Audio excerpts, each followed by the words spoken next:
मव या नेत्यांमध्ये एकमेकांचे कपडे फाडण्याची स्पर्धा सुरू असल्याचं दिसतंय। शिवसेना प्रवक्ते अरुण सावंत यांनी जागा वाटपाच्या वादावरून मव या नेत्यांवर टीका केली आहे। पराभवातून शिकायचं असतं, परंतु हे भांडायला लागले। संजय राऊत, विजय वडेट्टीवार यांच्यावर आरोप करतायत असं म्हणत मव यातील अंतर्गत वादावर अरुण सावंत यांनी जोरदार टीका केली। महाविकास आघाडीच्या पदरी तर दोन पराभव आले, तरी सुद्धा हे तीनही पक्ष सुधारलेले नाहीत। एकमेकाचे कपडे फाडायला ते सध्या लागलेत। आरोपबाजी सुरू आहे जोरदारपणे। आदरणीय शरद पवारजी महाविकास आघाडीवरती आरोप करत आहेत, तर संजय राऊत साहेब हे विजय वडेट्टीवार यांचे अक्षरशः कपडे फाडायला लागलेले आहेत।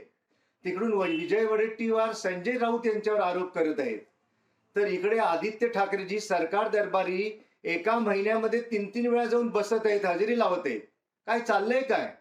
कसा काय या पक्षांवरती जनतेने विश्वास ठेवायचा?